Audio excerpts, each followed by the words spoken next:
काकी बेताल मुकुट साहाय्य विरोधिका को बंदी करी निया लगे ताकू जलैकी सेठी मारिदेला। किछि लोकंकु हत्या करी अर्जन करिथिबा से सुना को जलै कुआरे पकई दे पसण रातिर मूर्ति सहित 4 जन लोकंकु पोती दिया गला। केवल आहुरी 46टी शव, केवल आउ 46टी शव, केवल आउ 46टी शव। काकी साहाय्य विरोधिका को नष्ट करी पुणी पहुंची गला से उदयगिरी। काकी महुआ चलीगले। चंद्रमा विराटर सेठी ही जत्न नौथिला। विराट निज अतीत को भूली सारिथिला आउ से नुआ जीवन बंचिबारे खुशी मध्य से होथिला। मास मास बीती जाउची।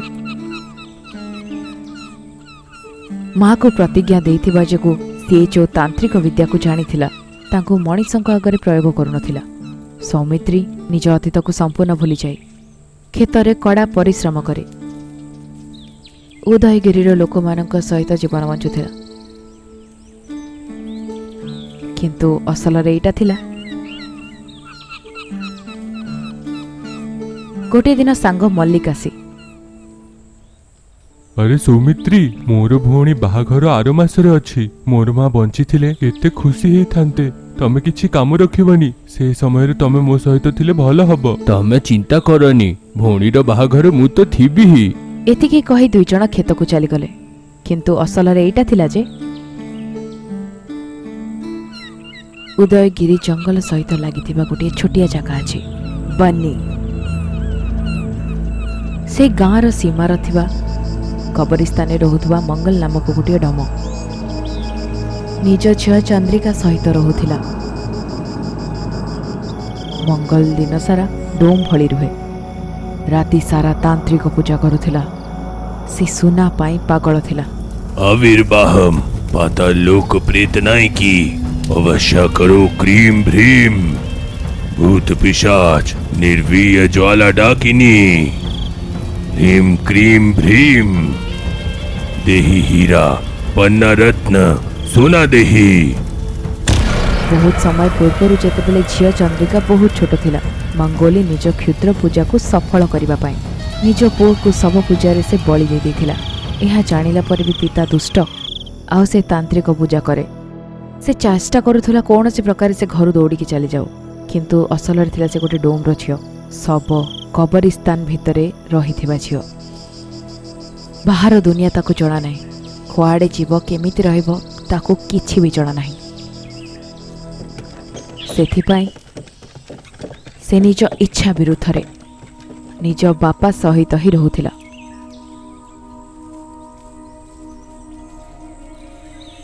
आम पाखरे संपत्ति रे से खेत अछि आकु बिकिकी तम भौणीर बाहाघर दउछि मु।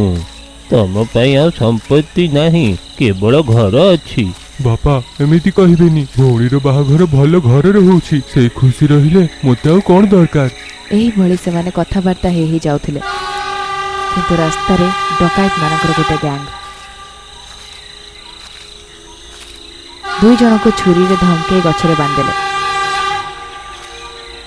टंका भरा बैग नहीं सेठू चली गले। 2 जन असहाय होई से जगह कांदुथिले। 2 दिन पर फेरी रास्ता दे जाउथुबा बाटोई माने तांको चित्कार सुनी तांको बंधन खोलिकी तांको बंचेले। 2 जन उदयगिरी पहुंचला परे मल्लिक पैसा तो चोर नहीं गले आभूषण नहीं नाहंती एटा जानी गले समस्ते बहुत खराब हब गाँ रे पुओ मानू जना पड़िले सब रही जीव। हेले आभूषण आ वस्त्र पई पैसा कोठिरो आनिबा। आम घर बिकिले भी हबनी मु किछि गोटे करूछि रुह तमे। बापार ए असहाय स्थिति देखि मन दुख करी सी जाए निजर सबुठु भल बंधु सौमित्री को सब कथा कहला। डर लागुछि सौमित्री बाहाघर रही गले आम पाखरे मरिबा छाड़ी के किछि नाही।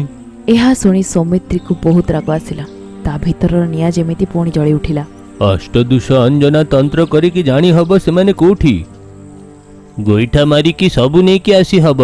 हेले मु माँ को कहिथिली तम राण माँ मनीष पर केबे भी मोर तंत्र को व्यवहार करिबिनी सेटा भल पाई हो कि खराब पाई। गोटे आड़े सांगर दुख अन्य पटरे माँ को देइथिबा प्रतिश्रुति। ସୌମିତ୍ରୀ ଅସହାୟ ସ୍ଥିତିରେ ଥିଲା। ଭାବୁ ଭାବୁ ସେ ଏହା ଚିନ୍ତା କଲା ଯେ ସେଇଦିନ ରାତିରେ ବିରୁଦିକାକୁ ମାରି ସାରିଲା ପରେ କୂଅ ଭିତରେ ଥିବା ପାଷାଣରେ ବି ସେଇ 4 ଭାଇ ଭଉଣୀଙ୍କୁ ସୁନା ତରଳେଇ ସେଇଠି ପୋତି ଦେଇଥିଲେ। ସେ ଦୀପରେ ଯାଇକି ସୁନା ନେଇକି ଆସିବି।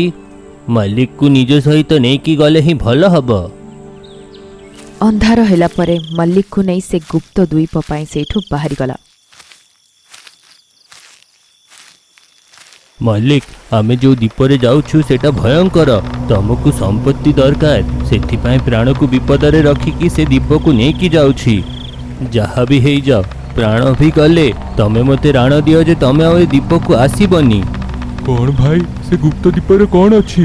ତମେ ବି ଡରୁଛ, ମୋତେ ବି ଡରଉଛ। ହଉ ରାଣ, ଆମ ସାଙ୍ଗର ରାଣ।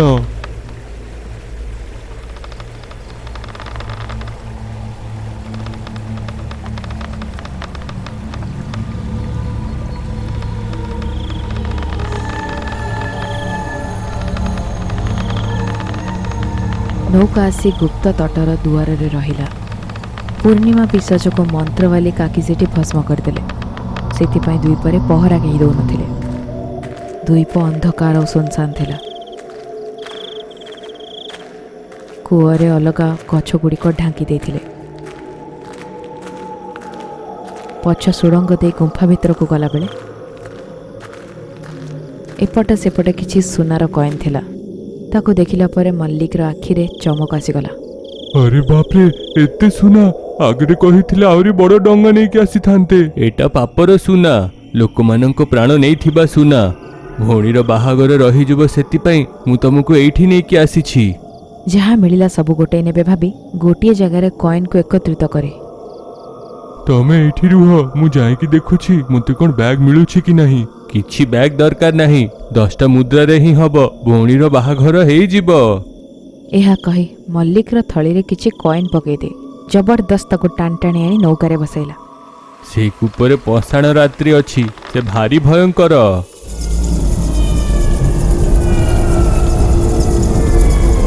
ସେ କୂପକୁ 14,54,000 ସୁନା ଦେଇକି ପୋତି ଦେଇଛୁ। ପୋତି ଦେଇଛ ମାନେ? କଣ ତୁମେ ପୋତି ଦେଲ? ଏତେ ସୁନା ଦେଇକି ସେ କୂପକୁ ବନ୍ଦ କରିବାର କଣ ଦରକାର ଥିଲା? ମୁଁ ପଚାରୁଛି, କହୁନ, ଏତେ ସୁନା କାହିଁକି ତମେ ପୋତି ଦେଲ? ଆମ ପାଖରେ ଏତେ ସୁନା ହେଲେ ଆମେ ଜମିଦାର ହେଇଯିବୁ। ତମକୁ ଏଇଠି ଆଣିକି ମୁଁ ଭୁଲ କରିଦେଲି। ମୁଁ ଭାବିଥିଲି ସୁନା ତମକୁ ଆଣିକି ଦେଇଦେବି, ହେଲେ ତମେ ନିଜ ଭଉଣୀର ବାହାଘରଟା ବି କରେଇ ପାରିଲନି। ଏଟାର ଅନୁତାପ ନ ରହୁ, ତମେ ନିଜ ହାତରୁ ସୁନା ନେବ, ସେଥିପାଇଁ ମୁଁ ନେଇ ଆସିଲି। ମୁଁ ତମର ଋଣ କେବେ ବି ଭୁଲିବିନି ଭାଇ। ହେଲେ 14,54,000 ସୁନା ଦେଇକି ତାକୁ କାହିଁକି ପୋତିଲ? ଏଟା ଗୋଟେ ରହସ୍ୟ। ତମେ ଯଦି ଜାଣିବ ତମର କ୍ଷତି ହିଁ ହବ। 2 ଜଣ ଉଦୟଗିରି ପହଞ୍ଚିଲେ। ଭଉଣୀର ବାହାଘର ବହୁତ ଧୁମଧାମରେ ହେଲା, କିନ୍ତୁ ମଲ୍ଲିକର ମନ ଦ୍ୱୀପରେ ଥିବା ସୁନାର ଏପଟେ ସେପଟେ ବୁଲୁଥିଲା। ଗୋଟିଏ ଦିନ ବାପା, ଡରିବନି ଯେ ଆମେ କ୍ଷେତ ବିକିଦେଲୁ। ମୁଁ ଗୋଟେ କାମ ପାଇଁ ଯାଉଛି, ଆସିବା ପରେ କ୍ଷେତ କଣ ପୁରା ଗାଁକୁ ହିଁ କିଣିଦେବା। ଏହା କହି ସାଙ୍ଗକୁ ଦେଇଥିବା ପ୍ରତିଶ୍ରୁତି ଭାଙ୍ଗିଦେଇ ଏକୁଟିଆ ହିଁ ଗୋଟିଏ ନୌକା ନେଇ ଗୁପ୍ତ ଦ୍ୱୀପ ପାଇଁ ନିଜେ ଚାଲିଗଲା। ସୌମିତ୍ରୀ ଦେଖେଇଥିବା ଗୁମ୍ଫା ଭିତରକୁ ଗଲା। ସୁନାର କଏନ୍ ଏକତ୍ରିତ କରି ଗୋଟିଏ ଥଳି ଭିତରେ ଭରି ନୌକାରେ ରଖି ଯିବା ସମୟରେ ସୌମିତ୍ରୀ କହିଥିବା ଶବ୍ଦ ମନେ ପଡ଼ିଲା। ଆମେ ଆକୁ 14,54,000 ସୁନା ଦେଇକି ପୋତିଥିଲୁ। ସିଏ ଯାହା କହିଥିଲା ତାହା ସତ କି ନୁହେଁ? କୂଅରୁ ଅନ୍ୟାନ୍ୟ ଗଛଗୁଡ଼ିକୁ ହଟେଇ କୂଅରେ ଦେଖିଲା ପରେ ସତରେ ସୁନା ଥିଲା।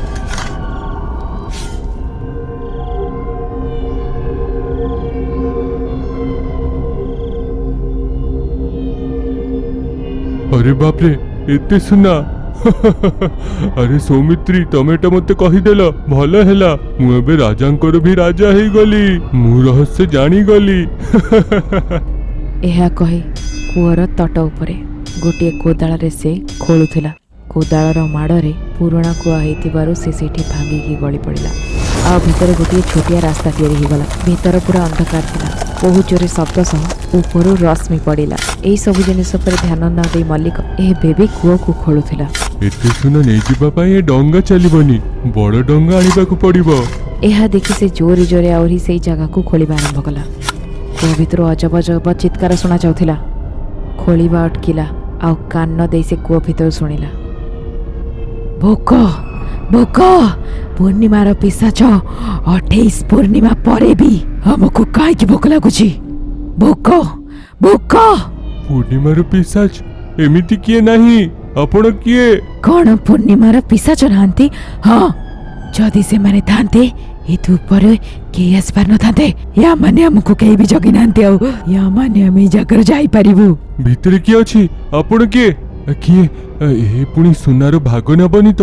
ଆକୁ ଛାଡିକି ପଳେଇଲେ ତ ଭୋକରେ ମରିଯିବ। ଭୋକ ଭୋକ, ଯଦି ତୁ ମୋ ଭୋକ ମେଣ୍ଟେଇ ପାରିବୁ ତୁ ମୁହଁ ଖୋଲିବୁ, ଯେତେ ସୁନା ମୁଁ ତତେ ସାଙ୍ଗେ ସାଙ୍ଗେ ଦେଇଦେବି। ସତରେ? ସତରେ, ମୋ ଉପରେ ବିଶ୍ୱାସ କର। ମୋ ପରି ହିଁ ରହସ୍ୟ ଜାଣିକି ଭିତରେ ଆସିକି ଫସି ଯାଇଥିବ, ଯାଇକି ଦେଖିକି ଆସେ। ଏହା ଚିନ୍ତା କରି କୂଅର ପଥରକୁ ଖୋଳି ଖୋଳି ବହୁତ କଷ୍ଟରେ ସେ ମାଟି ଗୁଡ଼ିକ କାଢ଼ିଲା। ତଳକୁ ଓହ୍ଲେଇକି ଦେଖିଲା ପରେ ଭିତରେ ଜଣେ ନୁହେଁ 4 ଜଣ ଥିଲେ। 2 ପୁରୁଷ ଆଉ 2 ସ୍ତ୍ରୀ, କେବଳ ଏକ ଜୀବନ୍ତ ଶବ ଭଳି। ଡରନି, ତୋର କିଛି ହବନି, ଆମ ସହ ମିଶିଯା, ତତେ କେହି ମାରିପାରିବେନି। ଯେତେ ସୁନା ଦରକାର ସବୁ ମିଳିବ। ମୃତ୍ୟୁ ହବନି? ହଁ, ତୋର ମୃତ୍ୟୁ କେବେ ବି ହବନି। ଆମେ 2 ବର୍ଷ ହେଲା ନା ଖାଇଛୁ ନା ପିଇଛୁ, ତତେ ବି ଆମ ଭଳି ବନେଇଦେବୁ, ଅମର ହେଇଯିବୁ। ମୁଁ ଏହା ପାଇଁ କଣ କରିବି? ଜଲ୍ଦି ଆସ, ଆଉ ନିଜ ସାଙ୍ଗରେ କାହାକୁ ତୁ ନେଇକି ଆସ। ୟାକୁ କାହିଁ ତୁ ଆମ ମାନଙ୍କ ସହିତ ମିଶଉଛୁ? ହଁ, ଭୁଲିଗଲୁ କି ପାଷାଣ ରାତିର ତନ୍ତ୍ର କରିବା ପାଇଁ 5ଟି ଲୋକ ଦରକାର। ବଡ଼ ଭାଇକୁ ତ ଆମେ ପାଷାଣ ମୂର୍ତ୍ତି କହି ସେଇଦିନ ରାତିରେ ବଳି ଦେଇଥିଲୁ। ସବୁଥିରେ ବଡ଼ ଭାଇ ଆମ ପାଇଁ ମରିଗଲା। 5ଟା ମୂର୍ତ୍ତି ସହିତ ହାତରେ ହାତ ମିଶେଇକି ସେ ତନ୍ତ୍ର କରିଲେ ହିଁ ପଞ୍ଚମ ମୂର୍ତ୍ତି ନିଜ ମୁହଁରୁ ସୁନା ବାହାର କରିବ। ଆମକୁ ଲାଗୁଛି ଭୋକ ବିନା ମୃତ୍ୟୁର ବରଦାନ। ହେଲେ ଭାଇ, ଭୋକକୁ ଜୀବନର ଅଭିଶାପ ଭାବିକି ପାଷାଣ ରାତ୍ରିର ଶିକାର ହେଲି। ଆମର ମୃତ୍ୟୁ ହବନି, ହେଲେ ଆମକୁ ମାରୁଥିବା ଲୋକ ହଉଛି ପାଷାଣ ରାତ୍ରି। ହଁ ଦିଦି, 45ଟା ଆହୁରି ଖପୁରି ଭାଙ୍ଗିବ ତ 1106 ଖଣ୍ଡ ହାଡ଼ ପାଷାଣକୁ ବଳି ଦେଇ ଦିଆଯିବ। ଆମର କେବେ ବି ମୃତ୍ୟୁ ହବନି। ସାଧାରଣ ଲୋକଙ୍କ ଭଳି ଭୋକ, ଲୋଭ, ଶୋଷ କିଛି ନାହିଁ। କିନ୍ତୁ ଏବେ ଯାଏ ପାଷାଣ ରାତ୍ରି ଦେଇଥିବା ସୁନା ସବୁ ଧ୍ୱଂସ ହେଇଯାଇଛି। ଆମେ ପୁଣି ପୂର୍ବ ଭଳି ଧନବାନ ହୋଇ ବଞ୍ଚିବାର ସୁଖ, ସେଇଥିପାଇଁ ପଞ୍ଚମ ଲୋକ ଦରକାର। ଇଏ ହଉଛି ସେଇ। ଇଏ ବି ଆମ ଭଳିଆ ମରିବନି, ଜୀବନ୍ତ ଶବ ହେଇଯିବ। ୟା ସାହାଯ୍ୟରେ ପୁଣି ଥରେ 1106 ଖପୁରି ବଳି ଦେବା ପରେ ତା ପ୍ରାଣ ଫେରି ଆସିବ, ଆଉ ସେ ଛେଳି ହେଇଯିବ। ପୂର୍ଣ୍ଣିମା ପୂର୍ବରୁ 1106 ଖଣ୍ଡ ହାଡ଼କୁ ବଳି ଦେବାକୁ ହବ, ନହେଲେ ସେ ସୁନା ପୁଣି ପୂର୍ବ ଭଳି ଧ୍ୱଂସ ହବ। ଓ 1106 ଖଣ୍ଡ ହାଡ଼ ବଳି ଦେବା ଆଗରୁ ସେଇ ସୁନା ସବୁ ତାରେ ଧ୍ୱଂସ ହେଇଯିବ। ହଁ, ତମମାନଙ୍କୁ ମୋ ଅସଲ ରହସ୍ୟ କହୁଛି। କଣ ହେଲା ବଞ୍ଜା? ମୁଁ କହୁଛି ନା ରହସ୍ୟ। ସେ ସୁନାର ଥଳିକୁ ସାଙ୍ଗରେ ନେଇ ଘରକୁ ଫେରିଲା ପରେ ଯାହା ହେଲା ସବୁକିଛି ନିଜ ବାପାଙ୍କୁ କହି ସୁନା ଦେଖେଇବା ପରେ, ଆରେ ବାଃ, ଏ ତ ଭଲ ସୁନା। ଏବେ ନିଜ ସାଙ୍ଗରେ କାହାକୁ ନେଇଯିବ? କାହାକୁ ନାହିଁ ବାପା, ଆପଣଙ୍କୁ ନେଇଯିବି। ଦେଖା ହେଇଗଲେ ଭାଗ ପାଇଁ କହିବେ। 2 ଜଣ ସୁନାର ଥଳିକୁ ଆଲମିରା ଉପରେ ଲୁଚେଇ ଘରକୁ ତାଲା ଲଗେଇ ରହସ୍ୟ ଦୁଇପ ପାଇଁ ସେମାନେ ବାହାରିଲେ। ସୁନା ଲୋଭରେ ଆଗ ପଛ କିଛି ଚିନ୍ତା ନ କରି ସେ ସୌମିତ୍ରକୁ ନ ଡାକି ସେଇ ଜାଗାକୁ ଯାଉଛି।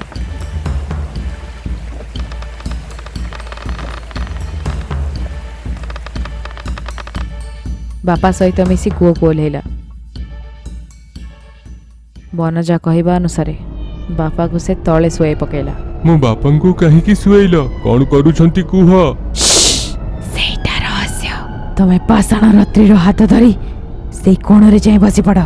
ମଲ୍ଲିକ, କିଛି ବି ହେଇଯାଉ, କୌଣସି ଅବସ୍ଥାରେ ନିଜର ଆଖିକୁ ତୁ ଖୋଲିବୁନି। ଏତିକି କହିବା ମାତ୍ରେ ପାଷାଣ ରାତ୍ରିର ହାତକୁ ଧରି ହାତକୁ ହାତ ଯୋଡ଼ି ସବୁ ବସି ମନ୍ତ୍ର ପଢ଼ିଲେ। प्रीक्षणं रक्तपिञ्जर आवहं मक्षणं हंसपिञ्जर आवहं वीक्षणं कलेभर पिञ्जर आवहं तीक्ष्णं श्वासपिञ्जर आवहं रक्षणं आत्मपिञ्जर आवहं प्रं त्रं ब्रं ग्रीं त्रिं स्वर्णपिञ्जर आवहं। ବାପାର ମାଂସ ସବୁ ତରଳି ଗଲା, ଆଉ ହାଡ଼ ଗୁଡ଼ିକ ତରଳି ଖସିଗଲା। ପଞ୍ଚମ ମୂର୍ତ୍ତି ମୁହଁରୁ ସୁନା ବାହାରିଲା। ମଲ୍ଲିକ ନିଜେ ଯେତେବେଳେ ଆଖି ଖୋଲିଲା ତା ବାପା ଆଉ ନଥିଲେ, କିନ୍ତୁ ତା ପାଖରେ ସୁନାର କଏନ୍ ଗୁଡ଼ିକ ଥିଲା। ଜଣା ନାହିଁ କାହିଁକି ପାହାଡ଼ ଯେତିକି ସୁନା ହେଲେ ବି ମୋତେ ଲାଗୁଛି ଆହୁରି ଦରକାର ହବ। ବନଜା ସୁନାର କଏନ୍ ଗୁଡ଼ିକୁ ଦେଖେ। ସେଇ ସୁନାର କଏନ୍ ଗୁଡ଼ାକ ହଉଛି ତୋ ବାପା। ଯାହା ଘଟିଲା ସେ ସବୁ କଥା କହିଲା।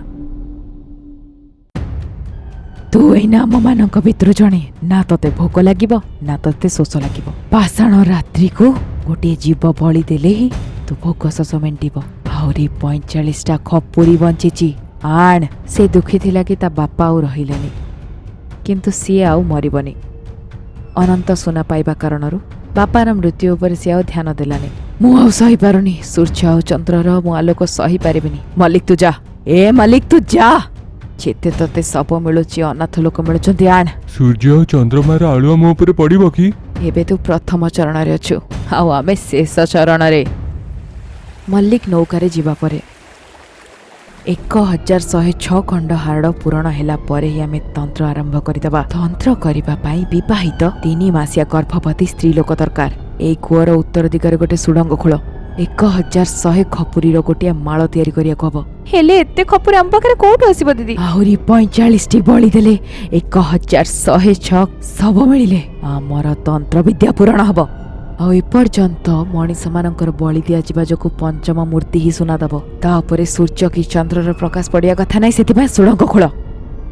ଠିକ୍ 4011 ଫୁଟର ସୁଡ଼ଙ୍ଗ ଖୋଳିବାକୁ ହବ। ସବୁଦିନ ଅଳ୍ପ ଅଳ୍ପ କରି ସୁଡ଼ଙ୍ଗ ଖୋଳୁଛନ୍ତି। ସେଇ ଜାଗାକୁ ସବୁଦିନ କାହାକୁ ମିଛ କହି ମଲ୍ଲିକ ଦ୍ୱୀପକୁ ନେଇଯାଇ 5 ଜଣ ମିଶି ପାଷାଣ ରାତ୍ରିକୁ ସେମାନେ ବଳି ଦେଉଛନ୍ତି। ଏଇଭଳି 20 ଲୋକଙ୍କ ବଳି ଦିଆଗଲା। ସୁଡ଼ଙ୍ଗ ସମୁଦ୍ର ତଳ ଦେଇଅଛି। ଖୋଳୁ ଖୋଳୁ 4111 ଫୁଟ ଖୋଳି ସାରିଲା ପରେ ଦେଖିଲା ପରେ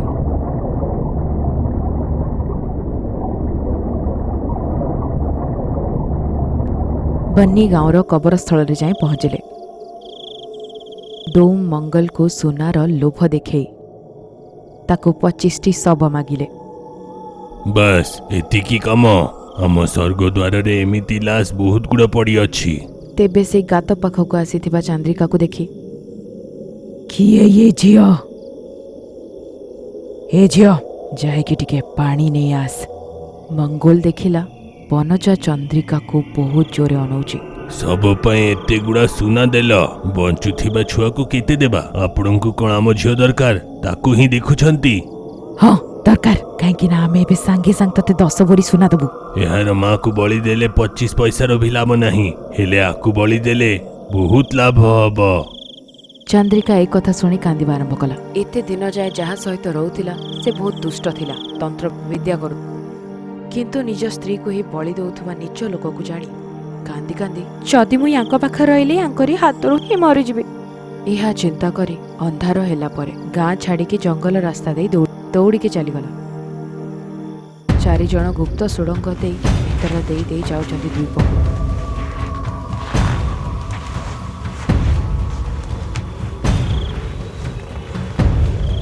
ଭଉଣୀ, ସେ ଝିଅର ଆମେ କ'ଣ କରିବା? ମଲ୍ଲିକ କେବେ ବି ଆମ ପାଇଁ ସଙ୍କଟରେ ବଦଳିଯିବ। ଛୁଆଟିକୁ ଦେଖିଲେ ଲାଗୁଛି ସେ ହେଉଛି ନିରୀହ, ଯେ ଦୁନିଆ କଥା କିଛି ଜାଣିନି। ମଲ୍ଲିକକୁ ବଳି ଦେଇଦେବା, ଆଉ ୟାକୁ ପଞ୍ଚମ ଲୋକ ହିସାବରେ ଆମ ସହିତ ଯୋଡ଼ିବା।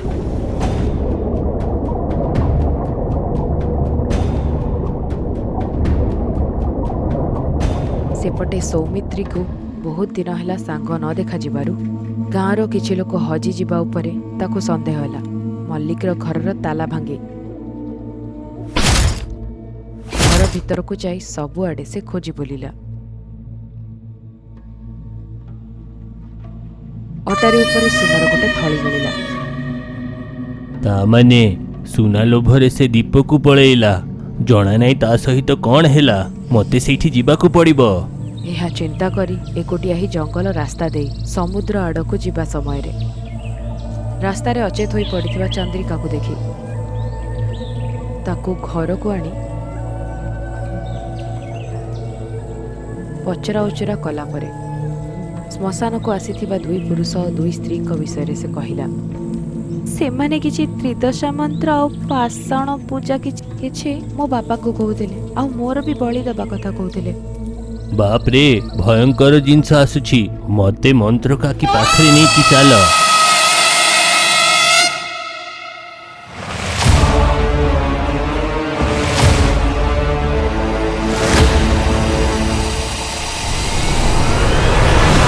ସେପଟେ କବରିସ୍ତାନରୁ ପୁରୁଣା ସବୁ ଖୋଳିକି କଢ଼ାଗଲା। ସମସ୍ତଙ୍କୁ ନୌକା ଉପରେ ରଖି ମଲ୍ଲିକ ମଙ୍ଗୋଲ ସହିତ ଗୁପ୍ତ ଦ୍ୱୀପ ପାଇଁ ସେ ଚାଲିଲା। ସେହି ସବୁ ଶବଗୁଡ଼ିକୁ ପାଷାଣ ମୂର୍ତ୍ତି ସାମ୍ନାରେ ରଖିଦେଇ ମନ୍ତ୍ର ପଢ଼ିବା ସଙ୍ଗେ ସଙ୍ଗେ तीक्ष्णं रक्तपिञ्जरावहं मक्षणं हंसपिञ्जरावहं वीक्षणं कलेभरपिञ्जरावहं तीक्ष्णं श्वासपिञ्जरावहं रक्षणम् आत्मपिञ्जरावहं ब्रह्म त्रं ब्रं द्रिं ह्रीं स्वर्णपिञ्जरावहं। ସବୁ ଶବ ଭସ୍ମ ହୋଇଗଲା। ପଞ୍ଚମ ମୂର୍ତ୍ତିରୁ ସୁନା ବାହାରିଲା। ସୁନା ବାହାରିବାର କ୍ଷଣରେ ତାହା କଳଙ୍କିତ ହୋଇଗଲା।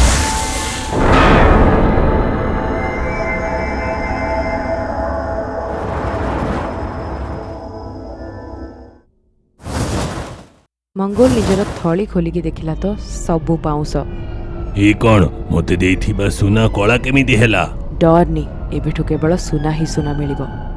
ଏହା କହି ନିଜ ଅଣ୍ଟାରୁ ଗୋଟିଏ ଛୋଟିଆ ପୁଡ଼ିଆ ବାହାର କରି दश दशाचे चेतनम वामडम दश दशाचे छेदनम कपाल दश दशाचे होरम विहोरम जीवम सजीवम विभुवम भुवनम भ्रम ब्रुम क्रोम क्रीम विश्वरम। ଏହି ମନ୍ତ୍ର ପଢ଼ିବା ଦ୍ୱାରା ପଞ୍ଚମ ମୂର୍ତ୍ତିରୁ ଖପୁରି ଝରଝରେଇ ପଡ଼ୁଥିଲା। ସେ ପୁରା କୂଅ 10,106 ଖପୁରିରେ ଭର୍ତ୍ତି ହୋଇଥିଲା। ତାହା କେମିତିଆ କାଗଜ ଭଉଣୀ? ପାଷାଣ ରାତ୍ରି ବହିର ଏଇଟା ହେଉଛି ଶେଷ ପୃଷ୍ଠା, ତ୍ରିଦଶା ମନ୍ତ୍ର। ସେଇ ଖପୁରିକୁ ସେମାନେ ସଜେଇଲେ।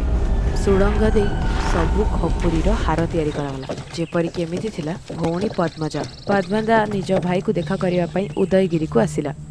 ଭାଇ, ମୁଁ ତୋ ସହିତ ଦେଖା କରିବା ପାଇଁ କେତେ ଥର ଘରକୁ ଆସିଛି, ହେଲେ ଘର ଆଗରେ ତାଲା। ମୁଁ ଗର୍ଭବତୀ ଅଛି ବୋଲି ବାପାଙ୍କୁ ଆଉ ତତେ କହିବାକୁ ଆସିଥିଲି, ହେଲେ ତମେ ଦି ଜଣ ତ ନାହଁ। କବାଟ ସବୁବେଳେ ବନ୍ଦ। 3 ମାସର ଗର୍ଭବତୀ ବାପାଙ୍କୁ ସାପ କାମୁଡ଼ି ଦେଇଥିଲା। ତାଙ୍କର ଚିକିତ୍ସା ଚାଲୁଛି। ତମକୁ କହିଲେ ତମେ ଡରି ଯାଇଥାନ୍ତ। ଚାଲ ତମକୁ ତାଙ୍କ ପାଖରେ ନେଇକି ଯିବି। ଗର୍ଭବତୀ ଭଉଣୀକୁ ନୌକାରେ ଗୁପ୍ତ ଦ୍ୱୀପକୁ ନେଇଯାଉଥିଲା।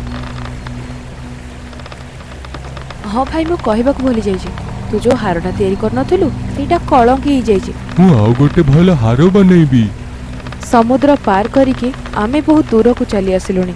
ଚାଲ ଭାଇ, ଆମେ ଏଇ ଜାଗାରୁ ପଳେଇବା। ଭଉଣୀ ଉପରେ ନିଶାଦ୍ରବ୍ୟକୁ ଛିଞ୍ଚି ଦେଇ ତାକୁ ଅଚେତ କରିଦେଲା।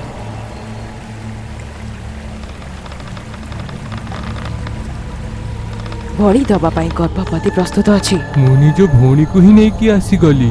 ଗୋଟେ ବିବାହିତ, ସେଥିରେ ପୁଣି 3 ମାସର ଗର୍ଭବତୀ। ନିଜ ଭଉଣୀ ସହିତ ପ୍ରତାରଣା କରି ତାକୁ ଦ୍ୱୀପକୁ ନେଇ ଆସିଲା। ସାବାସ୍, ଯେମିତି ହିଁ ମୁଁ ମନ୍ତ୍ର ପଢ଼ିବା ଆରମ୍ଭ କରିବି, ତୁ ତୋ ଭଉଣୀକୁ ନେଇ କବରିସ୍ତାନରେ ଥିବା ସେଇ ଶେଷ ଖପୁରି ମୁଣ୍ଡ ପାଖକୁ ଚାଲି ଆସିବୁ।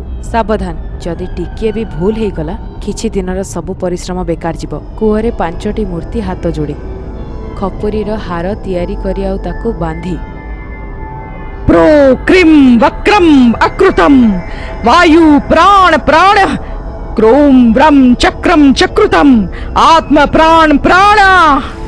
ବେହୋସ କଲା ପରେ ଅଚେତ ଥିବା ପଦ୍ମଜା ମଙ୍ଗୋଲ ଆଉ ମଲ୍ଲିକ ତଟ ପାଇଁ ସେଇ ଜାଗାରୁ ବାହାରିଲେ। କୂଅ ଭିତରେ ଶେଷ ପୃଷ୍ଠାକୁ କଣ୍ଟାରେ ଟାଙ୍ଗି ଦେଇ 4 ଜଣ ଘୁଷୁରି ହେଇକି ସୁଡ଼ଙ୍ଗ ଦେଇ ଯାଉଛନ୍ତି। ଶେଷ ପୃଷ୍ଠା କାଗଜକୁ କୂଅରେ କାହିଁକି ଛାଡ଼ିଦେଲୁ ଭଉଣୀ? ତ୍ରିଦଶା ତନ୍ତ୍ର ଆରମ୍ଭ କରାଗଲା। ତ୍ରିଦଶା ମନ୍ତ୍ରକୁ 1106 ଥର ଜପ କଲା ପରେ ହିଁ ସେ ମନ୍ତ୍ର ମୋର ମନେ ଅଛି। ସେଇ କାଗଜରେ ତ୍ରିଦଶା ମନ୍ତ୍ରକୁ କେମିତି ଅଟକେଇବାର ଅଛି ତାହା ବି ଲେଖା ହୋଇଛି, କିନ୍ତୁ ତାହା ମନୁଷ୍ୟଠାରୁ ସମ୍ଭବ ନୁହେଁ। ତାହେଲେ ସେ କାଗଜକୁ ଜଳେଇ ଦେଇଥାନ୍ତୁ ନା ଭଉଣୀ। ସେଥିରେ ତ୍ରିଦଶା ଚକ୍ର ଅଛି। ଆମେ ଖପୁରିକୁ ଗୋଟିଏ ଆଡ଼େ ରଖି ଜପ କରିବାକୁ ଯଦି ଆମେ ଆରମ୍ଭ କରିଦେବା, ତେବେ ସେଇ ଜାଗାରୁ ଆଲୋକ ପ୍ରକାଶିତ ହେବ। ପାଷାଣ ରାତ୍ରି ଜରିଆରେ ଖପୁରିର ହାର ଜରିଆରେ ଆମ ଉପରେ ପଡ଼ିବ ତ ଆମକୁ ଜୀବନ ପ୍ରାପ୍ତ ହେବ। ତେବେ ବଳି ଆଉ ଗର୍ଭବତୀର କ'ଣ? ଆମ ଉପରେ ପଡ଼ୁଥିବା ସେଇ ପ୍ରକାଶ ବଳି ନେଇଯିବ ତାର। ଆଉ ଯଦି କେହି ସେଇ କୂଅକୁ ଯାଏ, ତେବେ ଯେତେବେଳେ ତ୍ରିଦଶା ମନ୍ତ୍ରକୁ ପାଠ କରାଯାଏ, କୋଉ ବି ମଣିଷ ପାଷାଣ ରାତ୍ରିର ମୂର୍ତ୍ତି ପାଖକୁ ଯାଇପାରିବନି। ଆଉ ଯଦି ଗଲା ସେ ଜଳିକି ଧ୍ୱଂସ ହେଇଯିବ। ସେପଟେ କାକି ଆଗରେ ଯାହା ବି କିଛି ହେଲେ ଜଣେଇକି ଗାଁକୁ ଆଣିଲା। ଚନ୍ଦ୍ରିକା ସହିତ ବନିର ଶ୍ମଶାନକୁ ଯାଇ କାକିର ତନ୍ତ୍ରବିଦ୍ୟା ସାହାଯ୍ୟରେ ଗଛର ପଛପଟୁ ତ୍ରିଦଶା ତନ୍ତ୍ରକୁ ଅଟକେଇବାକୁ ଚେଷ୍ଟା କରାଗଲା। ଗାବ୍ରାଜାମନ୍ ଗାବ୍ରାଜାମାଞ୍ଜୁ ଗାବ୍ରାଜାମନ୍ ଗାବ୍ରାଜାମାଞ୍ଜୁ। କିନ୍ତୁ କାକିର ବେତାଳ ଶକ୍ତି ଯଥେଷ୍ଟ ନଥିଲା। ଏଇଟା ମୋ ଦ୍ୱାରା ହଉନି ରେ। ପାଷାଣ ରାତ୍ରିର ଶକ୍ତି ସାମ୍ନାରେ ବେତାଳ ଶକ୍ତି କାମ କରୁନି। ସେମାନେ ତ୍ରିଦଶା ମନ୍ତ୍ରର ଶେଷ ପୃଷ୍ଠାକୁ ରଖିଛନ୍ତି। ସେଥିରେ ତ୍ରିଦଶା ତନ୍ତ୍ର ବିଷୟରେ ଅଛି। ଏପରି କିଛି ମୁଁ ଶୁଣିଛି। 3 ଜଣ ତୁରନ୍ତ ଗୋଟିଏ ଗୁପ୍ତ ଦ୍ୱୀପ ପାଇଁ ବାହାରିଲେ।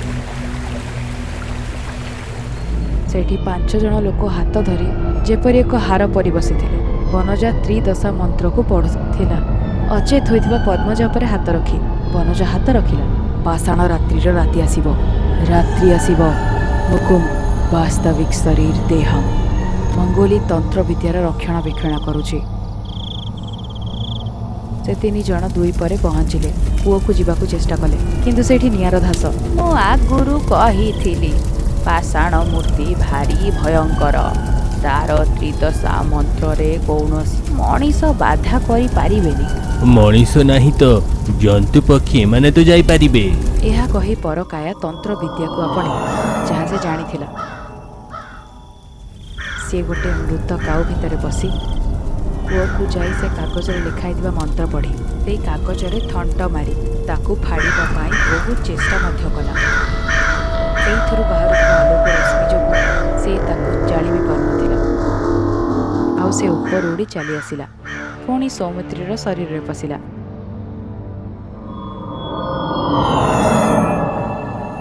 କାକି ଭାରି ଡର।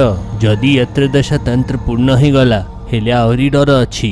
ଆକୁ ଅଟକେଇବାକୁ ପଡ଼ିବ। ଶୀଘ୍ର ଚାଲନ୍ତୁ। 3 ଜଣ ସଙ୍ଗେ ସଙ୍ଗେ ଶ୍ମଶାନ ଘାଟରେ ଯାଇ ସେଇ ଜାଗାରେ ପହଞ୍ଚିଗଲେ। ଆଗରେ ସେ ଡୋମକୁ ଧରନ୍ତୁ। ମଙ୍ଗୋଲ ଠାରୁ ବଞ୍ଚିକି ଡରି ଯାଇ ଦୌଡ଼ି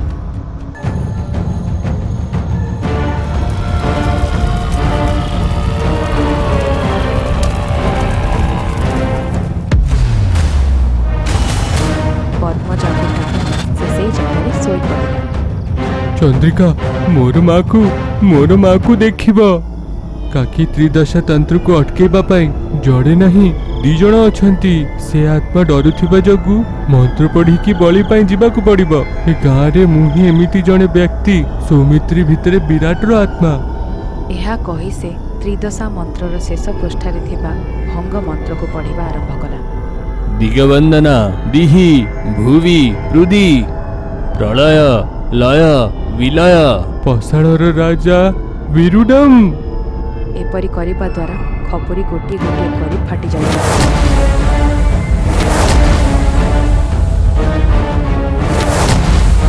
ମଲ୍ଲିକ, ଗୋପୀନାଥ, ଜୀବନ୍ଦୀ ସହିତ ପାଷାଣ ରାତ୍ରିର ନିଆଁରେ ଧ୍ୱଂସ ହୋଇଗଲା।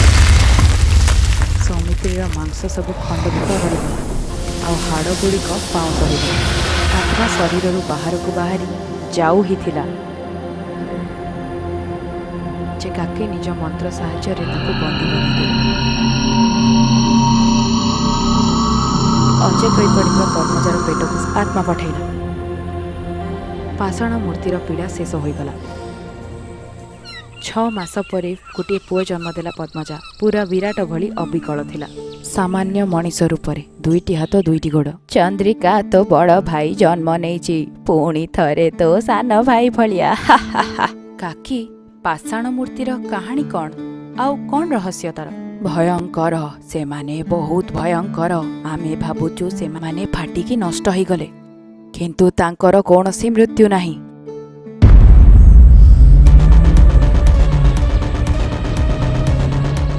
ହେ ଭଗବାନ, ଏହା ଅବିଶ୍ୱସନୀୟ, ଆଶ୍ଚର୍ଯ୍ୟକାରୀ। ଗୋଟେ କୂଅ ତଳେ ମାନବକୃତ ସୁଡ଼ଙ୍ଗ ମିଳିଛି। ଟିମ୍ ଅକ୍ସିଜେନ୍ ଟ୍ୟାଙ୍କ ସହିତ ସେ ସୁଡ଼ଙ୍ଗର ଅନୁସନ୍ଧାନ ପାଇଁ ଜଲ୍ଦି ବାହାରିବେ।